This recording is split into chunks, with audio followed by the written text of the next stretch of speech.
Ahoj, chystáš se poprvé do Chorvatska autem? Ocenil bys nějaký tipy a zkušenosti od někoho, kdo už tam byl? Jsi tady správně. Dneska už tě stačí vlastně na cestu jenom mobilní telefon, to je vlastně všechno, co potřebuješ, protože vlastně všechny platby a všechny známky a mýtný brány vlastně zaplatíš telefonem, takže nic jiného vlastně nepotřebuješ. Já když jsem hledal nějaký podobný video, tak jsem nic nenašel, takže jsem se rozhodl, že zkusím vytvořit nějaké své vlastní, třeba to někomu pomůže. Tak se na to pojďme společně podívat. Trasa Plzeň-Zadar, vybral jsem si cestu přes Železnou rudu, docela mi to vyhovovalo, kousek Německa, Rakousko, Slovinsko a pak už konečně Chorvatsko. Nějakých 900 km jsme ujeli asi za 10 hodin, plus nějaký malý zastávky a kochačky.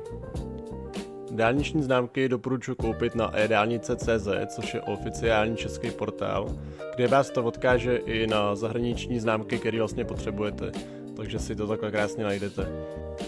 Vede vás to vlastně prakticky úplně samo, vyberete si známku, jakou potřebujete, na jak dlouho ji potřebujete a na jaké auto ji potřebujete, je to strašně jednoduchý.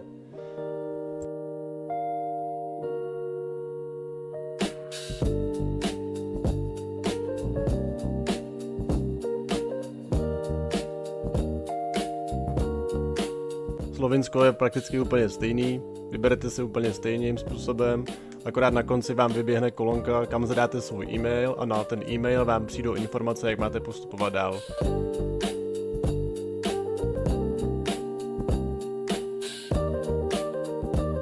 V Rakousku jsou ještě 2 placené úseky, ten vlastně projedete a na konci toho úseku zaplatíte.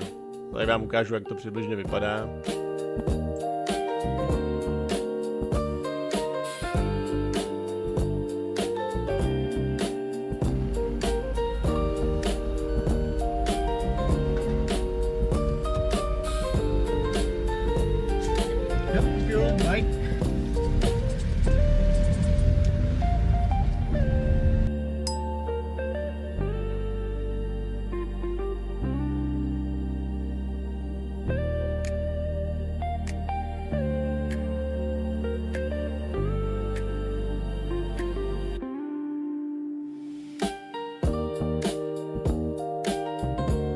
V Chorvatsku dálniční známku nepotřebujete, funguje to tak, že když najdete na dálnici, vezmete si lísteček a při sjezdu daný úsek zaplatíte.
Jestli se vám video líbilo, dejte mi like. Budu rád za každý komentář a rady i pro mě, protože furt je co zlepšovat. Kdyby měl někdo zájem, tak se můžete podívat na video z naší dovolený. Děkuju, mějte se, čau.